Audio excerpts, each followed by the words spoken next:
Jaa, tere!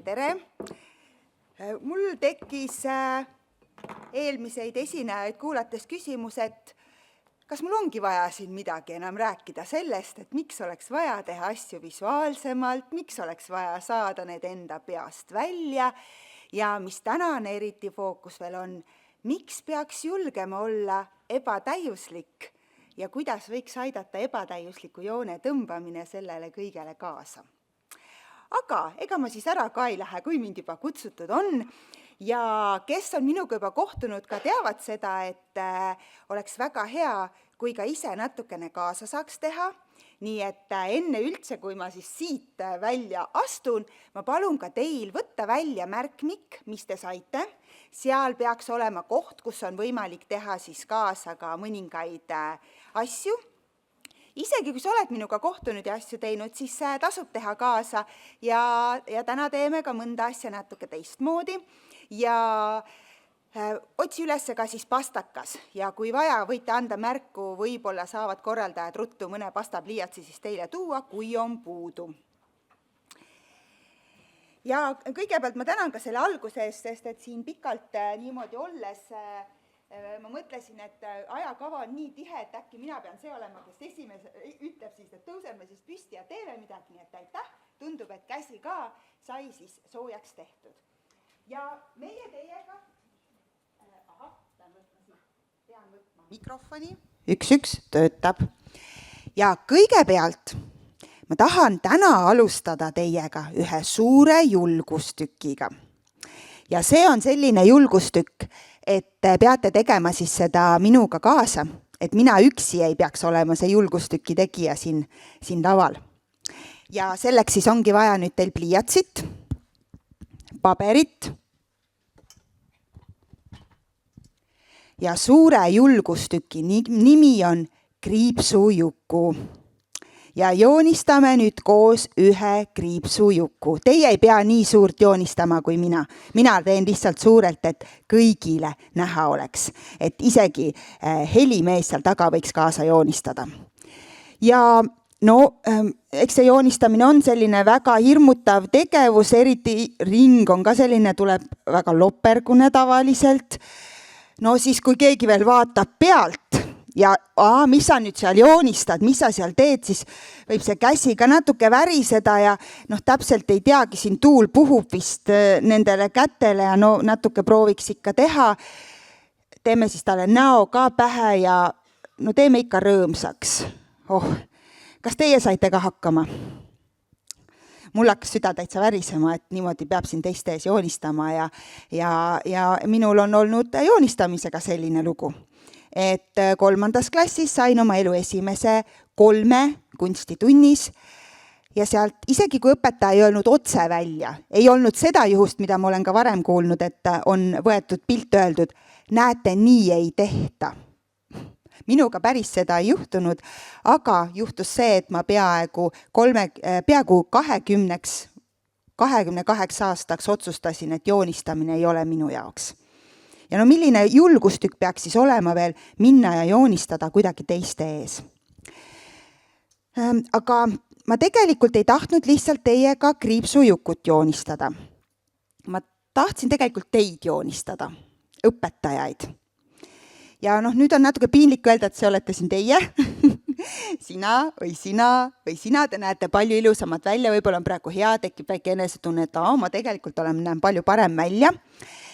Ja tahtsin joonistada õpetajat, aga nüüd võiks küsida, et kui ma ütlen, et joonistame õpetajat, siis kas õpetajat joonistades peaks hakkama mõtlema, kuidas üldse õpetaja välja näeb?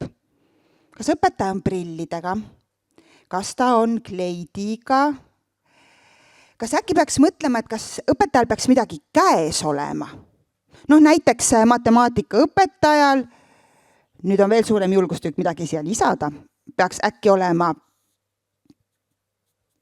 joonlaud käes või käsitööõpetajal peaks olema käes, kuidas siis seda lõngakera siin nüüd joonistada, peaks olema käes lõngakera. Aga kas õpetaja on ainult see, mis ainet ta annab, mis õppeainet ta annab ja kas ta on ainult seotud siis selle ühe õppeainega. Teie siin ruumis teate ju seda väga hästi.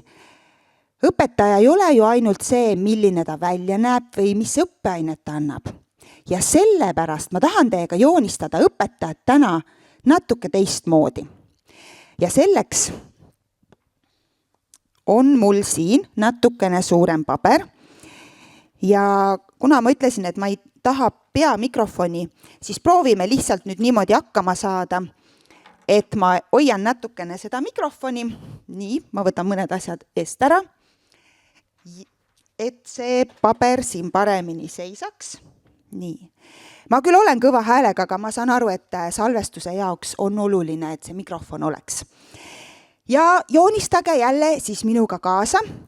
Ja teeme niimoodi, et ma nüüd joonistamise aeg siis korraks mikrofoni võtan nagu suu juurest ära ja joonistame rahulikult selle asja valmis, mis me teha tahame ja siis vaatame, miks me seda tegime. Nii.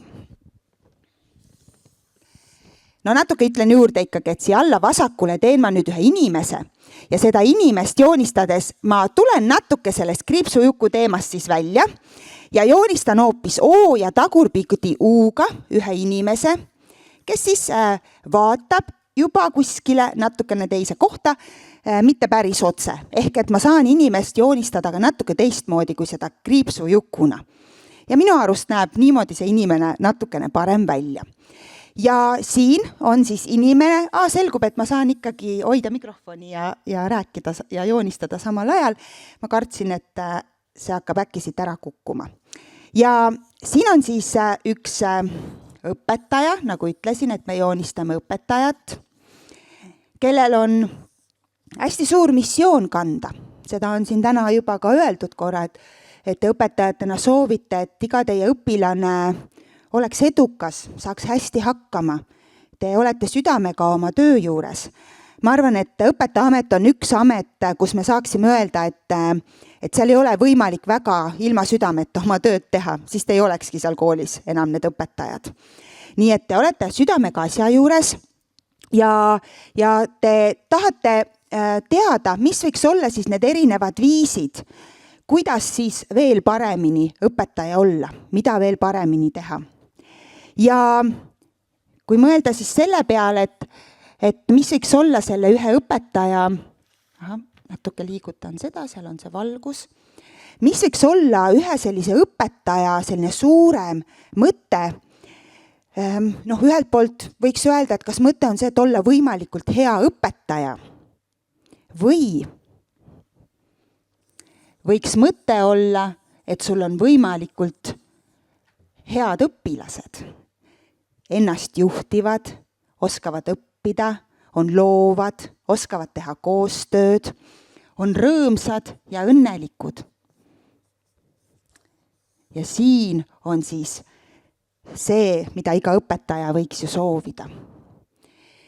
Ja see siis, mida õpetaja siis oma igapäevases töös teeb, on ju see, et ta mõtleb, kuidas saab tema siis aidata, et need õpilased saaksid sellised olla.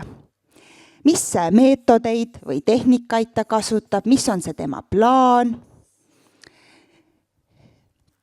Ja üks osa sellest plaanist on ju teil ka siin praegu. Te oletegi siin sellel konverentsil just sellepärast, et veel parem õpetaja olla. Ja praegu siis kasutasin, nüüd võib muidugi öelda ka, et ma natuke nagu vedasin või tõmbasin haneksteid, kui ma hakkasin ütlema, et minu jaoks on suur julgus see siin teie ees joonistamine ja kes minuga kohanud on juba mõtlesid ka, et mis asja see Kati nüüd jamab siin. Et ma olen küll ja küll näinud teda joonistamas ja nüüd ta siin ütleb, et hirmutav on, aga see on see, mida siis tavaliselt inimesed tunnevad, kui öeldakse, et oleks vaja midagi joonistada ja isegi kui sa ei pea teiste ees seda tegema. Mina olen saanud oma joonistamise hirmust üle tänu sellele, et ma olen saanud julguse tõmmata ebatäiuslikku joont. Mida te siin praegu näete, siis see ei ole ju mingi kunstiteos, joonistamine ilusa pildi pärast. See on sellepärast, et luua mingit kontseptsiooni, anda edasi mingit ideed ja lihtsustada. Ja samamoodi ka luua tähendust, sest kui ma ütlesin, et kui me joonistaks õpetajat ainult sellisel viisil, siis ei annaks see sugugi mingit informatsiooni edasi. Kui ma ka joonistan õpetajat nii, et ma löön lahti selle, mida ta võib mõelda, mida ta tahaks teha, mis on tema eesmärk ehk selliseks suuremaks pildiks, siis me hakkame õpetaja olemusest palju rohkem aru saama. Ja see on väga tihti ka sellise visuaalsuse üks komistuskivi, et arvatakse, et joonistamine tähendab ainult seda, et nüüd me võtame need sõnad ja vahetame piltide vastu. Ja siis, kui neid sümboleid teha ei oska, sest kujutate ette, kui palju peaks oskama siis joonistada neid sümboleid, sest sümbolite ja metafooride maailm on lõputu. Kui numbrid ja tähed on kindlad arvud, mis hetkel saab otsa see, et kui suur on meie tähestik, kui palju on neid numbreid, siis pilte võib olla lõputult, olete nõus. Täpselt nii palju, kui meie loovus kannatab välja mõelda ja käsi julgeks joonistada. Aga see visuaalne mõtlemine, julgus seda ebatäiuslikku joont tõmmata ei seisne siis ainult selles, et me oskame palju erinevaid lihtsalt pilte luua, kassi joonistada, piima joonistada. Keeleõpetajana ei ole ju ka see üldse oluline, sest see on kõik teil materjalidena olemas. Ainult lihtsalt löö raamatud lahti, võta kaardid välja, lõigu kleebi ja need pildid, kus me peaksime sõnu justkui pildi kaudu õppima, on olemas. Aga väga tihti jääb puudu hoopis sellest, et mõtestada seda õpetamist, luua sinna seda suuremat kontseptsiooni, miks me midagi õpime, seostada rohkem seda teemat. Ja see on see koht, kus me saame siis appi võtta julguse tõmmata seda ebatäiuslikku joont. Ja selle julgustüki taga on tegelikult üks hästi konkreetne tehnika. Kohe räägin ka sellest tehnikast. Kas siia mikrofoni on hästi kuulda teile? Sest minul vahepeal tundub nagu ei ole nii hästi kuulda ja nagu Kenegi ütles, et nagu tühjaks oleks saamas. Aga kui te kuulete hästi, on kõik hästi. Et ennem kui lähen selle tehnika juurde, siis näitan veel teile midagi. Mis omakorda on uuesti see, et no mis jama ta ajab, et tema joonistada ei oska ja ütleb, et on hirm joonistamise ees. Korraldajatel oli palve, et ma võiksin teha siin täna natukene ka võiksin teha siin märkmeid. Ja kes siis visuaalse lihtsustamise kohta juba teab, siis teab, et üks võimalus siis teha oma õppimine nähtavaks on see, kui sa teed nendest visuaalseid märkmeid. Kuigi võib niimoodi öelda, et õppimise nähtavaks tegemiseks ei pea olema just nimelt pildilised märkmed. Kõige rohkem algab see asi sellest, et üleüldse võtta kätte see pliiats ja teha märkmeid. Ma ka täna siin jälgisin, et väga paljud teist ei teinud üldse märkmeid, lihtsalt kuulasite. Ja see on mugavustsoon, hea on olla, lihtsalt kuulata, aga teil tekib illusioon meelde jätmisest, teil tekib illusioon õppimisest, te saate siin hea mõtte, te mõtlete, see on väga hea mõte, seda saaks kasutada. Ja siis homme hakkate juba mõtlema, et mis asi see oli. Mis mõte mul, ja tuleb võib-olla isegi meelde, et Raimo Ülavere ütles seda, aga mul sellest tuli tegelikult üks väga hea mõte, mis ma saaks õpilastega nüüd teha. Aga ei tule see mõte enam meelde. Nii et pea on väga ohtlik asi, millele loota. Seda räägivad siis meie hariduspsühholoogid väga. Ja üks hea lahend siis sellel on see, et too siis see õppimine endale silma ette. See, mida sa nüüd praegu mõtlesid, kuulsid. Ja seda piisab ka ainult sellest, kui sa kirjutad siis neid asju ülesse. Alustame kas või sellest. Mitte trükimasinana, aga niimoodi lihtsalt kirjutades. Aga mida siis oleks väga oluline veel teha, tuua sinna meeldejätmise juurde ka sellist emotsiooni. Ka seda, et seostada mingit infot, lüüa seda infot natuke lahti. Et väidetavalt siis erinevad uuringud siis näitavad seda, et lihtsalt niimoodi ülevalt alla laetud informatsioon ei ole meie õppimiseks sugugi toetav. Pigem on see, et meie aju tahab mõelda skeemides ja struktuurides. Ja nüüd üks viis, mis aitab neid struktuure teha, on see, kui me toome siis ka pildilisust natuke sisse. Olgu selleks siis kujundid või sümbolid. Ja siin peal te siis näete, et mina olen siis seda teinud. pärast ma teen nendest pildi ja panen enda slaididesse need ka sisse, et siis kui slaide jagatakse, te saate need kätte või siis kui me siin lõpetame, saate tulla pilti teha nendest. Ja mis nendega on huvitav, 2 asja. Nii, kas need on teile ilusti näha? Võtan. Ma tahtsin teha neid märkmeid natuke erinevalt. Ehk et märkmete tegemisel, kui tihti arvatakse, et nüüd kui me siis visuaalset lihtsustamist seda tehnikat kasutame, nüüd ütleme õpilastele, et nemad teeksid visuaalseid märkmeid. Aga tegelikult neid visuaalseid märkmeid tegema hakates esiteks ei pruugi neil olla veel seda oskust, seda pagasit, millega seda kokku panna. Ja teiseks, neil on tõenäoliselt alguses hirmus suur soov teha lihtsalt ilusaid märkmeid, mida teistele näidata. Ja see on siis see koht, kus võib ära kaduda see enda õppimine seal. Et märkmete tegemine on üldse väga raske protsess ja mina siis proovisin nüüd 2 viisi teha. Üks on see, et ma proovisin siin rohkem selline nagu mõttekaardi taoliselt lahendada, et panin teema keskele, panin need erinevad asjad sinna ümber ja proovisin noppida lihtsalt igasuguseid huvitavaid asju, mida Kene rääkis. Et mis võiks olla oluline meil teada selle une kohta. Ja kui ma siis hakkasin noppima Raimo Ülavere ettekannet, siis ma mõtlesin, et ma tahaks siia rohkem noppida seda, mida ta välja lubas, et kuidas siis sellest vastuseisust ikkagi mööda minna. Et äkki ma saan teha ka sellise teeraja pildi, ehk et kui siin on see, et vastuseisust mööda minna, siin ma olen vastuseisust mööda läinud ja kuidas ma selleni siis jõudsin Raimo soovituste kaudu. Aga siis selgus, et ta räägib veel tegelikult nii palju sellist eellugu ja seda eelinformatsiooni, mis on üldse oluline vastupanu kohta teada.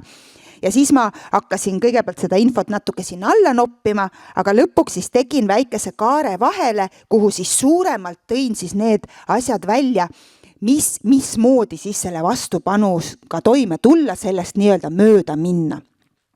Ehk ma proovisin natuke luua mingit selektsiooni ja teha nüüd märkmeid puhtalt nii, et need on minule olulised. Hästi subjektiivselt. Ja võib-olla nii mõnelegi teist võib tunduda, et siin on mingid asjad puudu, mida oleks tahtnud või mida ta olulist rääkis, aga mina neid siia siis ei noppinud, sest need minu jaoks võib-olla ei olnud olulised.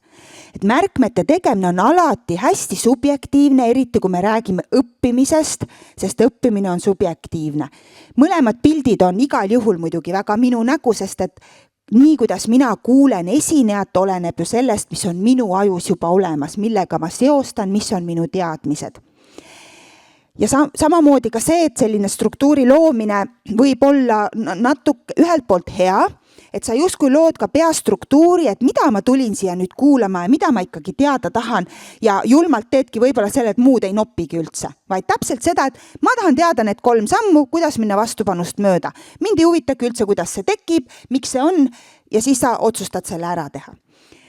Aga võib-olla, kui sa tahad rohkem teada saada, siis on natuke halb sellist struktuuri teha, siis võib-olla selline natuke vaba mõttekaardi viis on natuke parem just sellepärast, et sa ei tea alati täpselt võib-olla, kuhu see esineja oma mõttega jõuab.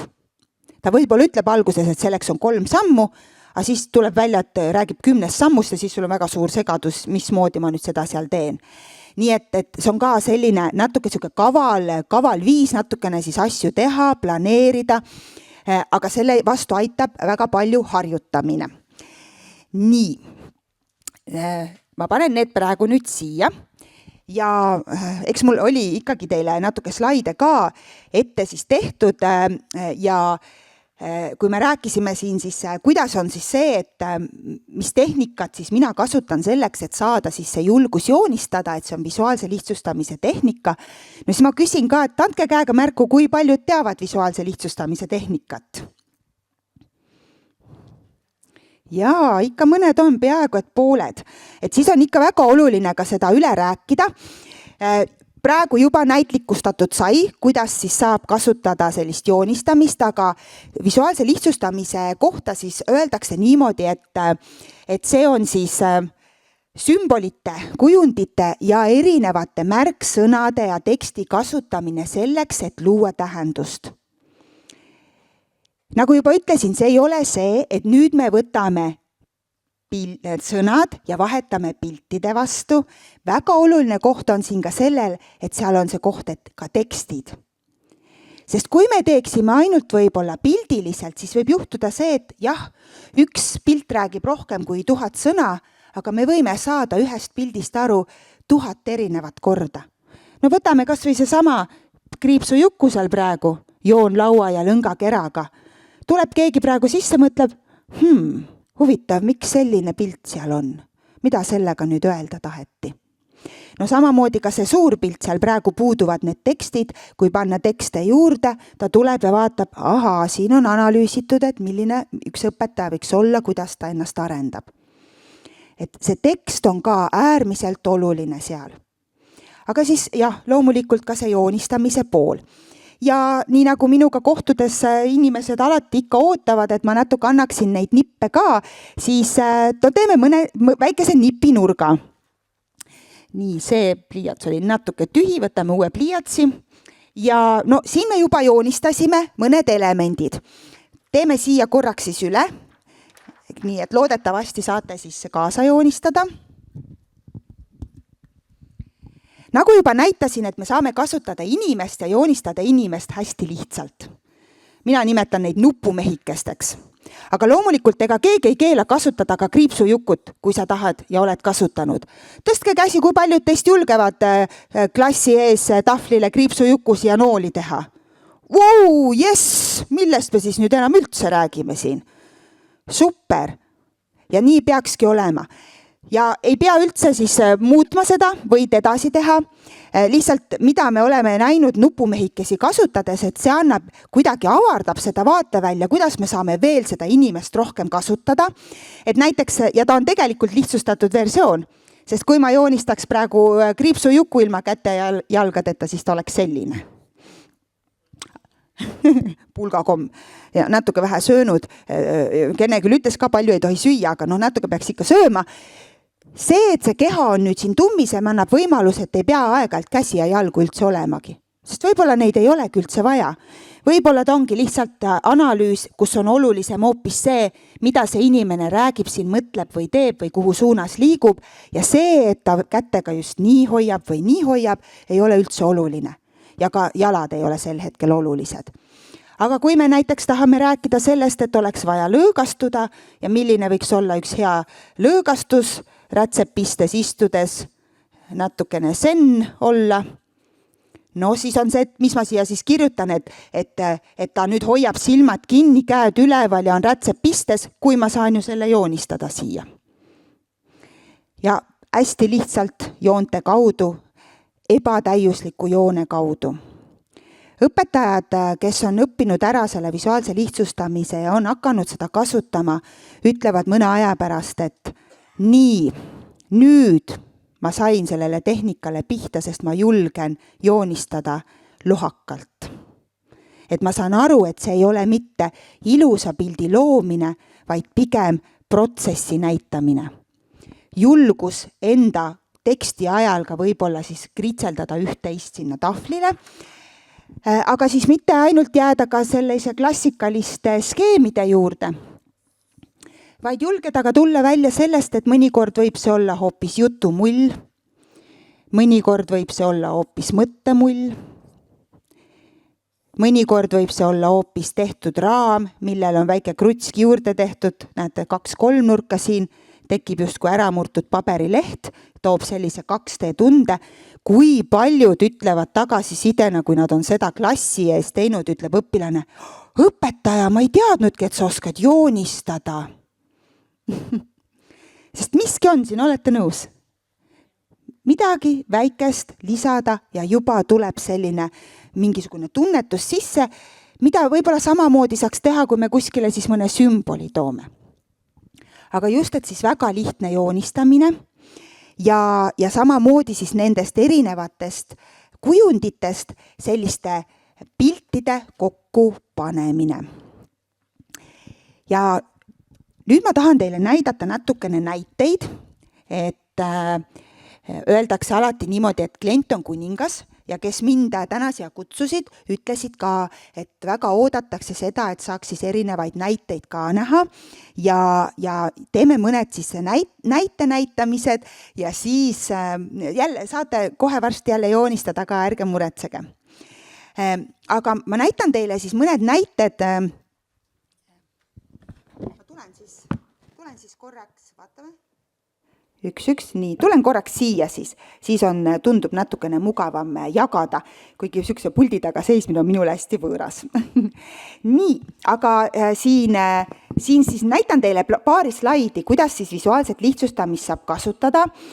Kahjuks ei ole mul praegu teie lõimitud aine- ja keeleõppe kohta sellist visuaali kohe näidata, aga ma olen hariduses aidanud visuaalidega kaasa ja siin on näiteks siis, kui siis oli õppekava uuendamise teemad, siis valisin 2 sellist visuaali teile näidata just sellepärast, et need on mõnusalt erinevad. Et siin siis on näha, kuidas siis hästi lihtsalt on seda inimest joonistatud, see sama nupumehike peaaegu, natukene see keha on siis muutunud, aga käed, jalad on kõik lihtsalt joonte kaudu. See, et peseb seal hambaid, ma seisin ise peegli ette, vaatasin, kuidas see käsi on, et pesta siis niimoodi neid hambaid. Läksin voodisse pikali, vaatasin, kuidas need jalad siis on, kui ma olen seal voodis niimoodi pikali. Et alati ei saa seda muidugi õpetajana kohe teha õpilaste ees seal, aga seda võib-olla on hoopis see, et saad õpilasi kaasata selleks ja me teame, et läbi keha õppimine on eriti ja siis kui õppida näiteks kehalise kasvatuse tunnis võiks olla keeleõppe täitsa omal kohal, ma arvan. Ja näitan siis ka teist pilti, ka see on täiesti visuaalne lihtsustamine, kus on siis praegu lihtsustatud läbi sellise skeemi loomise. Kui eelmisel pildil, panen korra tagasi, oli see, et on toodud tekst ja teksti juurde siis illustreeriv pilt, siis nüüd sellel pildil on pigem see, et hästi oluline on ka see keskmine mudel ja seal kõrval olev siis selline legend, mis näitab, mis on need värvid, kuidas siis sealt läbi erinevate kuidas me peame siis neid taotlusi seal neid pädevusi siis taotlema seal õppes. Vaatame kohe, mis siin meil oli. Erinevad arenguperioodid on siis need värvid seal ja kuidas siis need nooled näitavad, et kuidas need peaksid seal siis liikuma. Ja pädevused on toodud siis jälle lihtsalt niimoodi, et pilt ja tekst sinna juurde. Aga igasugune selline skemaatiline lihtsustamine, mingisugustest teemadest aru saamine, miks me peame midagi tegema, kus miski asi on omavahel seotud. Hea küll, need võivad olla praegu sellised näited, kus mõtled, et ma ei tea, kas ma need ära päris teen ja siin ma olen kasutanud ka digitahvlit ja teinud ära need digitaalselt. Aga väga täpselt samaväärne nagu need eelmised pildid on ka see visuaalne lihtsustamine ja see on veel eriti ebatäiusliku joone kasutamine just sellepärast, et see on nüüd mingisugune enda mõtete peast välja toomine, julgus võtta see paber ja pliiats ja joonistada mingid asjad välja. See võiks olla natuke isegi see, millest Kene rääkis, kuidas see siis oli see maatriks, mida pidi tegema, kuidas ta seda nimetaski?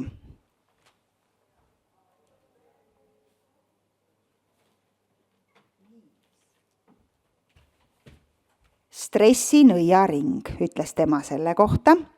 Ja võiks öelda, et see on ka see, et kui ikkagi enne magama jäämist teha ära see, et visata peast välja ikkagi mingid asjad, mis sind päeva jooksul on piinanud, siis saad võtta selle paberi, kortsutada kokku ja visata prügikasti. Julgus võtta see paber ja pliiats. Julgus teha sinna midagi, kirjutada, tõmmata mõni joon, miks mitte joonistada ka juurde. Aga täpselt samamoodi siis saab olla visuaalne lihtsustamine ka selline erinevate teerajade loomine. See on nüüd samasugune näide nagu see, mida meie siis õpetaja kohta siin alguses tegime. See on hea põhi selleks, et võtta näiteks teha mingist õppetükist endale kokkuvõtet. Ja siin on praegu toodud sinna peale visuaalne lihtsustamine sõnaga, ehk et kui visuaalse lihtsustamise kohta kuskilt kuuled, õpid, mis on see, mida sa veel ei teadnud selle kohta, mis on need ahaa-momendid, mida sa teadsid juba, sest mõnikord on ka hea need endale üles kirjutada kinnituseks. Ja mis on sellised muud head ideed, mis sa said ja mida sa tahaks võtta praktikasse. Ja täpselt samasugune pilt võib olla ka see järgmine, kus nüüd on natukene siis mindud edasi sellega, et noole asemel on toodud teerada. Jälle annab natukene seda tummisust juurde. Aga kujuta nüüd ette, et sa saaksid oma tundi alustada sellisel viisil, et sa ütled õpilasele, kõigepealt võib-olla vaja juurde tuua see, et mis me täna siin tunnis siis teeme, miks on see oluline, mis me täna teeme, millega see seostub ja kuhu me selle 45 või 1,5 tunni jooksul jõuame. Ja see heade ideede koht võib näiteks üldse olla kokkulepete koht. Et see, et meil siin tunnis on täna mõnus olla, lepime mõned asjad kokku. Aga mida sa sellega teed, on see, et sa saad teeraja peale siis näidata, kuidas te hakkate siis siin koos liikuma või mis te selle tunni jooksul teete. See praegu võib tunduda nii pikk jutt, issand, mul ei ole aegagi selleks tunnis, kus ma siis selle võtan, mul on vaja hakata asjaga peale. Aga 5 minuti sammu seadmine võib anda tunnile hoopis teise fookuse. Me teame kõik seda, kui oluline on küsimus miks ja kui palju on vaja õpilasel ka teada, miks ta midagi õpib ja anda ka seda sisemist motivatsiooni talle asju õppida. Ja sellised teeraja pildid on suurepärane näide siis mitte ainult, et on juba ka tulnud teaduslikud uuringud taha ja tõestanud, et see tõesti aitab, vaid praktikas. Mina olen hästi palju siis praktika inimene, kuigi ma olen ka visuaalse lihtsustamise kohta raamatu kirjutanud magistritöö ja siis kõik, mis magistritöösse ei mahtunud, tuli raamat välja anda, sest et nii põnev oli seda uurida. Aga ma olen eelkõige praktik ja mul on suur õnn olnud, et ma saan väga palju ka tagasisidet inimestelt, kes siis seda kasutavad ja eelkõige õpetajatelt. Teie olete mu lemmikud. Õpetajate juures ma käin alati kõige suurema, kõige parema meelega ja õpetajad on ka need, kes kuuluvad visuaalse lihtsustamise kogukonda kõige rohkem. Te võikski siin, kui kene ütles kogu aeg statistiliselt, siis võiks öelda, et statistiliselt teie olete minu siht. Kõige suurem ja ma ei ütleks sihtgrupp, ma ütleks kaasteelised, minu kirg. Ja tõesti see, et näiteks lugu, kuidas üks 2. klassi õpetaja igal nädalal seadis nädala eesmärgi ja kirjutas siis päevikusse, teate see tavaline päevik, ja kirjutas reedele siis nädala eesmärgi. Ja kui ta siis võttis kasutusele teeraja meetodi, ütles nii, nüüd me teeme nädala eesmärki natuke teistmoodi ja see nädala eesmärk tuleb sinna üles päikese sisse. Ja see on see teekond, kuidas me esmaspäevast reedeni selle eesmärgi suunas liigume. Ja tagant reast üks poiss hüüdis. See ongi eesmärgistamine. Ja nad olid seda teinud tükk aega. Et kuidas visuaalne pilt lõi lahti selle, kuidas peab asjade peale mõtlema. Aga me ei pea alati kasutama siis teeraja pilte. Me võime ka kasutada selliseid metafoori pilte. Siin on täpselt samad asjad nüüd peal, mis olid eelmisel pildil. Korraks panen tagasi. Täpselt need sama 4 asja, aga lihtsalt ülesehitus on teine. Ja siin on siis toodud aluseks hoopis puu ja need viljad, mis ma võtan praktikasse, on puu peal olevad õunad. Aga mis on sellega natukene siis siuke põnevus on see, et kui need eelmised on väga, ma panen selle korra tagasi, see on väga hea lihtne viis, kus alustada. Hakkad tegema kõigepealt erinevate kujunditega selliseid skeeme, kus sa kõigepealt hakkad üldse harjuma, et sa teed visuaalsemalt, lööd seda infot lahti, võtad mingisugused kujundid sinna juurde, ja hakkad looma seda tähendust, sest selle pildi juures see joonistamine on tegelikult kõige kergem asi. Palju olulisem on mõelda, kuidas ma nüüd selle õpetajana üles näiteks ehitan, et ta siit saaks kätte selle, mida me tahame teha. Või näiteks, kui sa tahad õpetada talle mingeid sõnu, siis jah, sa võid lihtsalt õpetada piim ja siis näitad piimapakki. Aga võib-olla saaks teha hoopis pildi, kus seal kuskil on see piim ja siis laps peab mõtlema sellele, et kui ta nüüd seda piima läheb ostma või millega ta seda piima joob, ehk see tuuakse hoopis kuskile suuremasse struktuuri. Ja võib-olla ta peab seal ka vaeva nägema natuke sellega, et see võib olla seal kõrval ka omas keeles siis, et hoopis plaanida seda piima ostu ja siis vaadata, mis on need sõnad, mida vaja läheb, kuidas saaks kasutada. Ja juba on tal ka seda praktilist poolt seal.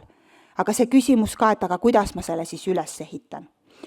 Ja kui selliseid asju on palju lihtsam kasutada, näete, siin on ainult jooned. Siin ei ole see inimene, nägite, kui lihtne ka seda inimest oli teha. Mitte mingi raketiteadus, lihtsalt jooned. Tegelikult on muidugi jooned ka lihtsalt järgmisel pildil, no väike lainetus on ka sees, aga tihti võib öelda, et kui me juba hakkame minema rohkem pildiliselt, siis tekib küsimus, et ma ei oska ikkagi joonistada, et võib-olla see jutu mul ei olnudki nii joonistamine, kuigi kõik on joonistamine.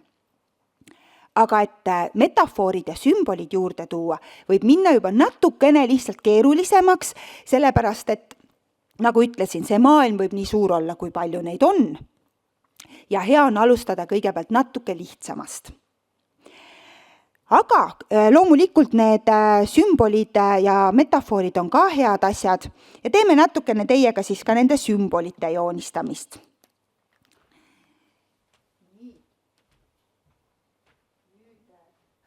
Annan korraks aega vahetada mikrofoni. Ma olen siis meie helimeeste väikene peavalu nüüd siin, aga ongi hea, siis püsib ärkvel ja püsib noor. Ja teeme siis ka mõned sellised sümboli ja pildilisuse joonistamised ja ma teen paar klassikalist asja ikkagi ka, kuna pooled inimesed siin ei olnud selle tehnikaga kokku puutunud, siis on lihtsalt mõned sõnad, mille joonistamine annab kõige paremini esile seda, mida me mõtleme ka nende sümbolite ja metafooride joonistamise juures. Ja kes on seda juba teinud, mõtleb äkki teeb täna teistmoodi. Ole hea, joonista sõna aeg. Ma kirjutan siia ka, siis on näha, et nägid õigesti. Joonista sõna aeg.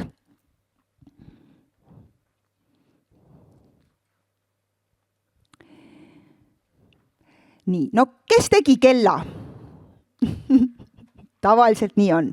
Kes tegi liivakella? Alati on mõni liivakell ka. Kes tegi ajajoone? Nii. No, kas olete ajalooõpetaja? Ei ole. Vahel on see, et ajalooõpetajad teevad ajajoone.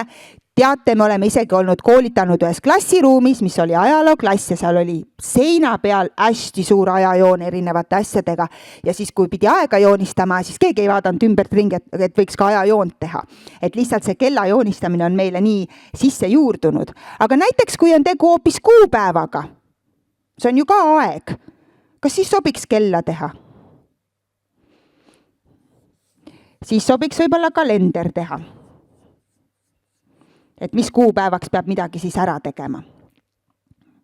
Ja teate, ükskord siis üks 4. klassi tüdruk tegi sellise pildi, kui kõik teised tegid ruttu kellad ära, ma niimoodi nägin, ja siis järsku vaatan üks tüdruk seal teeb natuke kauem, et uut sõna ei saa veel öelda, ja kui läksin lähemale vaatama, et mis ta seal teeb, siis joonistas tema seal sellist pilti.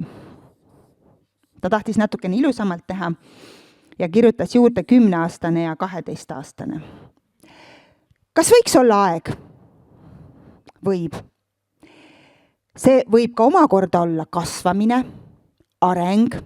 Ehk et kui sa oskad joonistada lihtsalt inimest, tõmmata noolt, sa võid juba päris palju asju joonistada, kui see sobib sinna konteksti.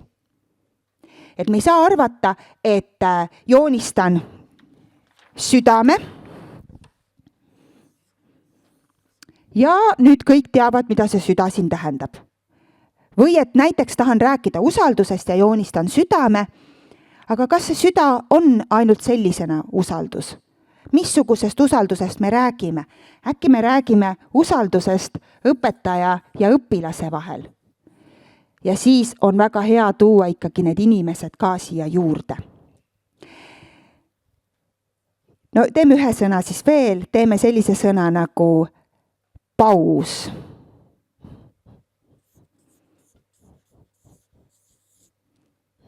Sellepärast, et kui kõik 2 eelmist rääkijat on sellest asjast rääkinud, siis ma pean ka sellest rääkima ehk küsima, kes joonistas pausi juurde kohvitassi? Et nüüd on kontroll, et kes on nüüd siis need kohvijoojad, et ikkagi peab olema mingi läbiv joon ja siis teile jääb meelde, et tänase päeva läbiv joon oli kohv. Et paus võib olla kohvi joomine. Tervist!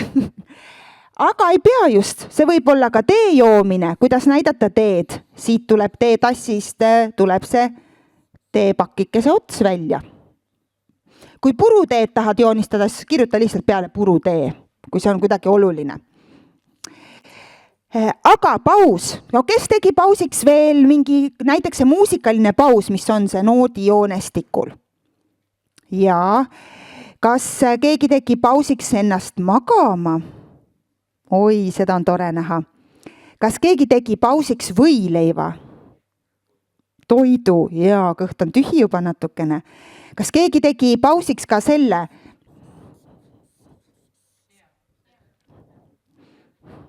Vot, väga lahe. Oled väga nooruslik. Seda nooremad tavaliselt teevad, kuigi nad tänapäeval tahavad väga palju teha seda play-märki, sellepärast, et puldi peal on ainult play nüüd. Ja siis ma vaidlen nendega, et teil ei ole makki olnud. Te ei tea, mis tunne oli, et see pausi nupp oli alla pandud kogu aeg. Kassett oli sees ja kui raadios tuli lemmiklugu, siis jooksid, et see pausi nupp sealt üles saada ja lindistada. Ja see lindistusnupp oli ka kogu aeg all. Ei olnud Spotify'd ega YouTube'i. Aga võib olla ka sümboleid, mis võivad olla ajas kaduvad. Võib-olla see on kaduv sümbol, sest samamoodi on see, et kui hüüad noorele, et kui ta küsib, et kuidas ma salvestan seal arvutis, vajuta selle diski nupu peale, selle diski ikooni peal, mis asi, mis see disk on, et on asju, mis on kadunud. Aga mis siis selle sümbolite harjutusega teile näidata tahan, on see, et me ei saa alati mõelda, et see üks sõna tähendab seda ühte pilti. Kõik oleneb sellest kontekstist.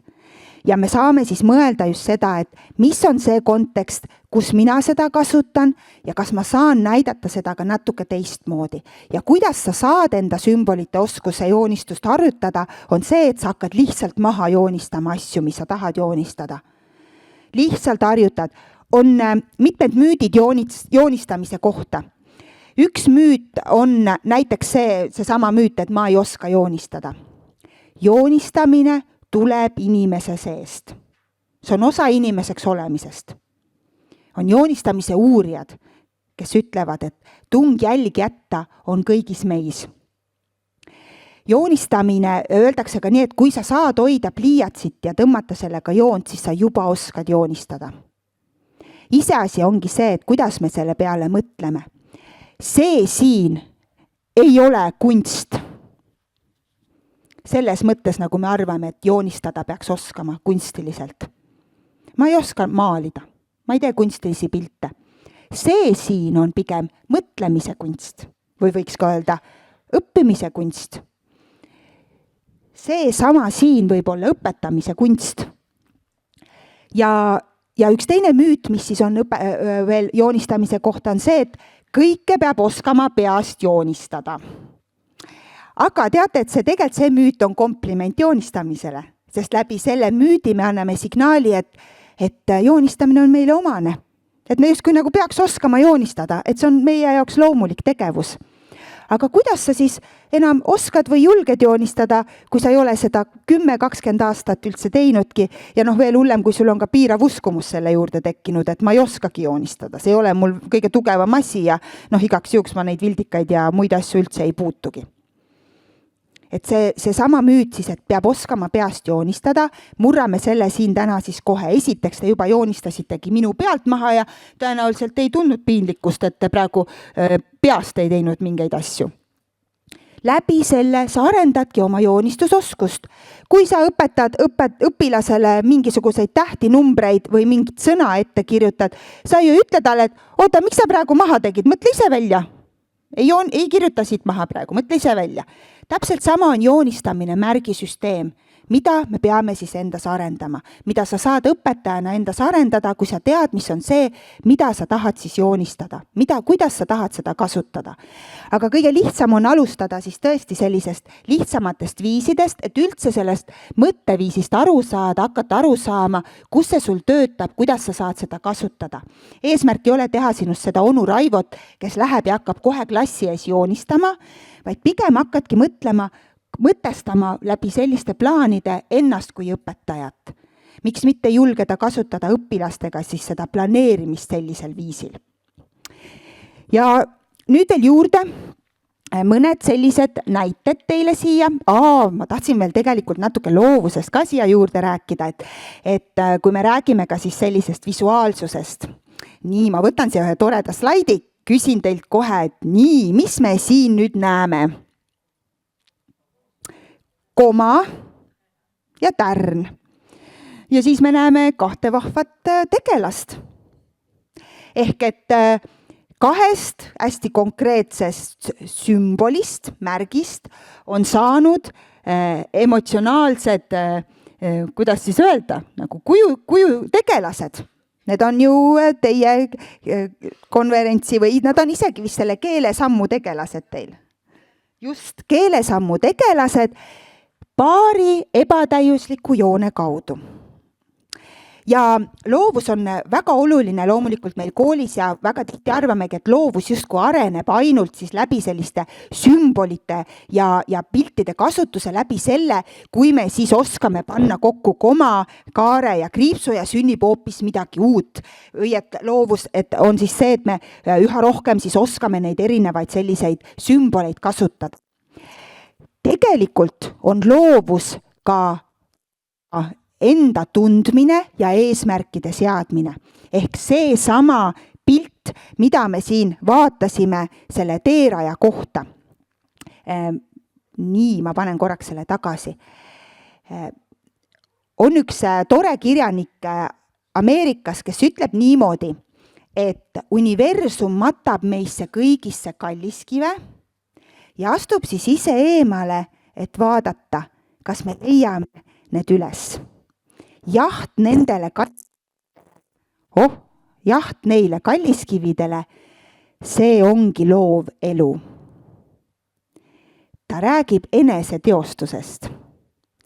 Ja võtame kõrvale Eesti enda ajuteadlase Jaan Aru, kes ütleb, et loovus on eneseteostus.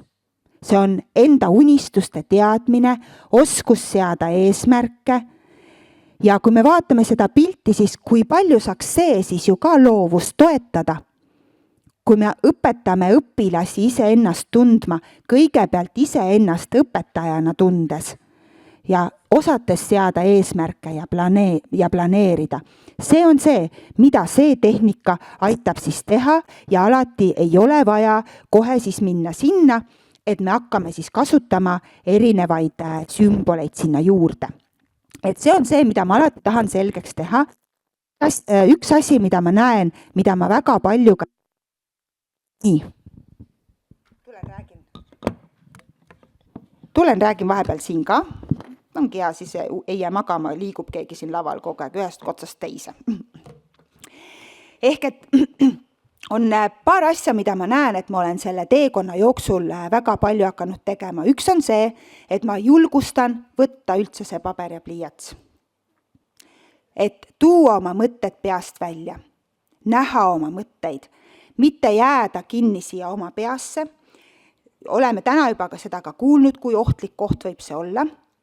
Ja kui me mõtleme ka selle peale, et pea on nii pisike, ja me oleme täis suuri mõtteid ja me oleme väga targad, meie pea ei ole prügikast mitte kunagi, meie mõtted ei ole prügi. Aga mõtled, kui sa tood nüüd selle ühe mõtte siit peast silmade ette, kuidas sa avardad seda horisonti praegu selle mõtte ümber?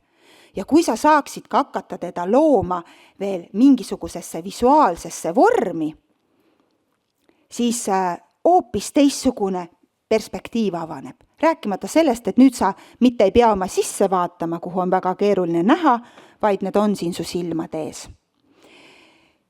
Ja nii ma vaatan nüüd paar seda slaidi siit juurde, et tahtsin, siin on 2 näidet, aga tahtsin jõuda siis veel ka, pärast te saategi need näiteid, need ongi ka näited, kuidas siis seda sama tehnikat on kasutatud selleks, et luua siis mingisuguseid pilte, näiteks siis ajakava tunni kohta või näiteks õpilase arengu toetamine. Seda on päris paljud õpetajad kasutanud, et ja õpilane siis saab sinna kõigepealt märkida, mis on see, kuhu ta tahab siis võib-olla poole aasta pärast jõuda. Miks mitte teha seda ka oma tunnis, et kuhu, eriti kui on, just ma näen, et see on väga hea ka keeleõppes, sest et seal on väga hea seada mingit eesmärki. Et näiteks poole aasta pärast olla võimeline rääkima seda või seda, teha see enda tutvustus. Ja mis ma selleks siis veel peaksin siis oskama, teadma. Ja seal ei pea alati olema need minu väärtused, aga see on selline eraldi teema, aga need väärtused on tihti see, et kui me noortega ja lastega nendest räägime, see on hästi oluline, sest see on meie tervisliku heaolu üks alustala ka, et me oma väärtusi teame ja me saame ka õpetajana neid puudutada, küsidagi, et mis sa arvad, mis sul keeleõppes võiks olla sinu jaoks oluline ja neid asju läbi rääkida.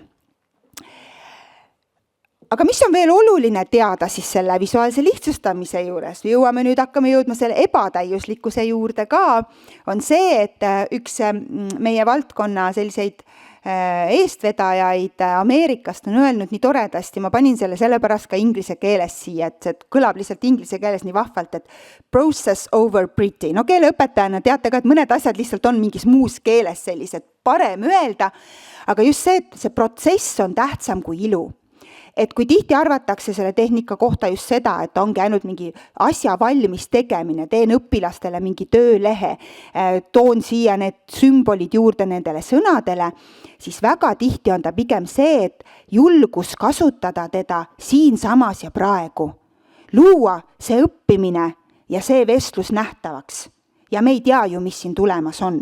Ja mul on siin üks selline tore lugu taga, et kusjuures see projekt, panen siit edasi, oli nimetusega Gurillial Language Learning, kus ma sattusin ühte Euroopa projekti, kus siis loodi erinevaid meetodeid keeleõppeks välja.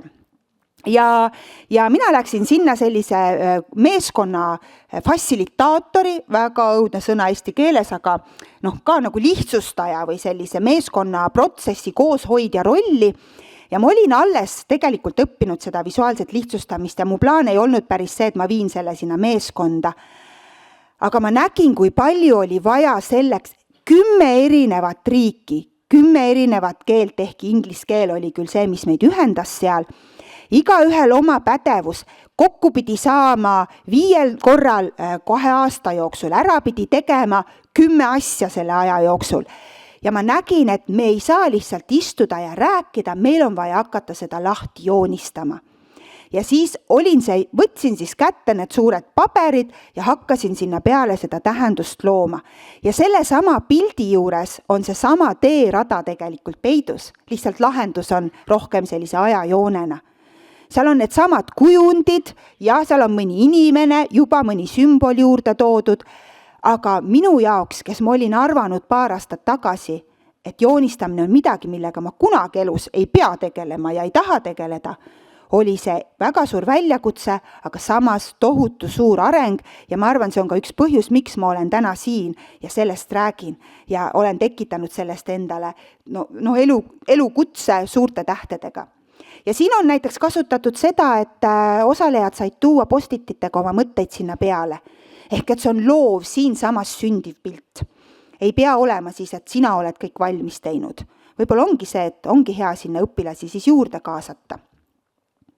Siis, kui me räägime siis sellest, et see julgus, miks on julgus väga oluline, on sellepärast, et julgus paneb meid palju rohkem tegutsema ja julgus paneb meid ka julgema rohkem unistada. Julgus olla rohkem, kui sa arvad, et sa oled võimeline.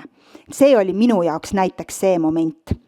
Aga on olnud ka momente minu õpilaste jaoks. Näiteks siin on üks ettevõte, Milton, tänaseks nad on Milton, varem oli neil natuke teine nimi, aga Nemad soovisid oma visioonipildi teha seina peale ja alguses oli see, et äkki mina lähen ja teen neile selle sinna või no mõni kunstnik tuleb ja teeb. Siis ma ütlesin, et aga saame kokku, vaatame. Ja õppisime natuke lihtsalt joonistamist, kõige rohkem oli sinna juurde pigem vaja hakata arutlema, mis tekstiliselt ja mis sisuliselt on oluline, et selle visioonipildi juures oleks. Ja hakkasid siis need samad inimesed, kes olid öelnud mõned tunnid tagasi tutvumisringis, et mina ei oska joonistada. Enamus hakkavad niimoodi oma juttudega pihta ja läksid ja lihtsalt siis lõid seinale selle pildi. Ja siit on selline hea näide ka õpilastega koostöö jaoks, et visuaalne lihtsustamine ei pea olema siis ainult see sinu tööriist, vaid sa saad lasta ka õpilastel ju seda tehnikat kasutades rohkem asju teha. Ma toon ühe sellise näite ka, et mul on kodus on 2 last, kohedega nendega tutvute pildi kaudu, Samuel ja Ruben, tänaseks on nad 12 ja 14-aastased poisid ja koolis väga tihti vaja teha PowerPointi. Küll on selleks siis loetud raamatu kokkuvõte, küll on selleks mingi ajaloo mingisugune teema või käik kuskile välja, mingisse muuseumisse, nüüd tehke selle kohta PowerPoint ettekanne. Ja siis ma küsin, kas te visuaali ei tahaks teha? Ma nii põnev seal kõrval vaatan, nii põnev, nad saaks visuaali loomise kaudu palju rohkem teada selle asja kohta ja palju rohkem näidata õpetajale, et nad saavad neid asju teada. PowerPointi, nagu siin praegu, sa paned see kokku lihtsalt.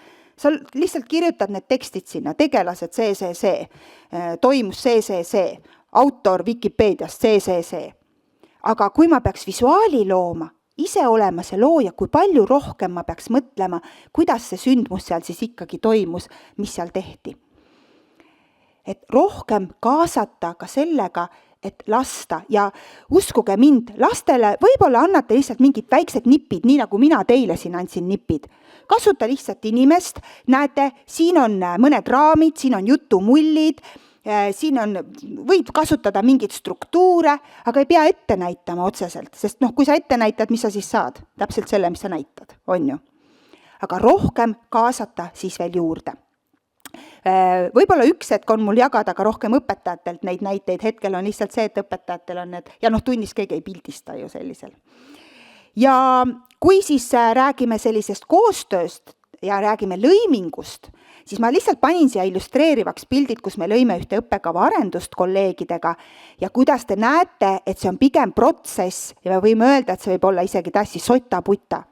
Aga oluline on see, et me jõuame üheskoos mingisuguse arusaamiseni, kuidas on asjad omavahel seotud, mida me peame tegema, kuhu minema ja nii edasi.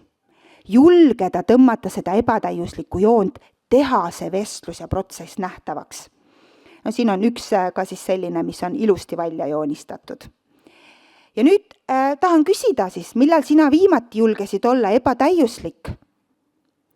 Sest kõige selle juures me lõpuks jõuame sinna, siin on, ma korraks näitan ka selle siis ära, et jõuame sinna, et oma lastega joonistasin sellist laupäevast päeva piltide kaudu ja nende jaoks need pildid, mis nemad tegid, olid täiuslikud. Et millal sa julgesid olla ebatäiuslik ja mina julgen sulle vastata, tänu sulle julgesin olla. Et mina olen see laps, kes on eluaeg olnud oivik, võitsin tähekese joonistusvõistluse, sest ma joonistasin õigesti suusatajat. Minu õde joonistas palju paremini, aga tema kunagi ei võitnud, aga mina võitsin. Ja siis ma vahepeal sain aru, et ma üldse ei oska, käisin ära ja läksime Kati juurde koolitusele Innoves, on ju. Ja siis me tegime ära selle, et me tegime oma agentuuri järgmise aasta tegevuskava. Helna, keda täna siin pole, Helna joonistas, meil oli terve kava, oli meil ilusti paberi peal joonistatud kava, on ju. Aga mis veel pullib on see, et aga ma olen ju veel ka õpetaja ju. Ja ma siis kirjandusõpetajana läksin tundi, gümnaasium, Eesti kirjandus, Peipsi peal. Kuidas 2 tükki siis seisavad seal Oudova linna lähedal, on ju, mõtlevad, kas minna üle järve või minna üle. Ma mõtlesin, et issakene, et see on jube raske, Juhan Liivi tekst on ju. Ja ma hakkasin joonistama, nii nagu Kati õpetas. Ja tegigi need 2 jukut siukest sinna, 2 tükki Oudova linna lähedal, tegin Peipsi järve ja ma siiamaani ma joonistan igal aastal seda Peipsi peal. veel pullimas, et isegi libahunti nüüd joonistame, kuidas Armu kolmnurgad, kuidas mingi maja, Margus on niisugune mülakas, on ju, kes ei oska valida midagi, on ju, ja me joonistame tõsiselt, et eesti kirjandust saab niimoodi joonistada, aga puent peab ka olema seal, on ju. No ma siis joonistan selle Peipsi järve oma selles ebatäiuslikus, julge tõmmata ebatäiuslikku joont, tõmbasin selle Peipsi järve ära, tad ise nii hoos joonistan kõik, räägin, kuidas nad seisavad ja tulevad ja tund lõpeb ära ja siis üks poiss tuleb, õpetaja Natalja, et vaadake tegelikult, et mis te sinna joonistasite. Noh, ja teate, nüüd on see kujutuse moment, Peipsi järv, mis kujuga ta on, kuidas ma joonistasin oma ebatäiuslikkuses, mida mõni õpilane selles minu Peipsi järves nägi. Ma ei hakka teile rohkem seletama, sest see ei kuulu siia praegu. Ja, aga ma julgesin olla ebatäiuslik ja olen siiamaani. Aitäh sulle, Kati, kõige selle asja eest. Aitäh! Ja ma ühe asja ütlen veel juurde, et see ebatäiuslik joon tõesti, see on väga hea. Aitäh, et see lugu tuli, sest see mitte ainult ei aita teha nähtavaks ja seda tähendust ja suur pilti, vaid see toob meile ruumi ka huumori, mängulisuse ja no kui me sinna sukelduksime, siis me võiksin olla veel 3 päeva. Need on need, mis aitavad õppida, sest toovad pingevabaduse ja need on need, mis aitavad kaasa meie vaimsele heaolule. Rohkem huumorit, rohkem mängulisust ja miks mitte proovida tuua seda siis ebatäiusliku joone kaudu, sest mõned on öelnud, et kui ma julgesin joonistada, olla seal ebatäiuslik, siis homsest ma lähen laulma, ma lähen maratoni jooksma ja ma ei pea tegema seda täiuslikult. Aitäh! Aitäh sulle, Kati! Aitäh! Et julged olla ja julged ka tunnistada. Aitäh! Aitäh!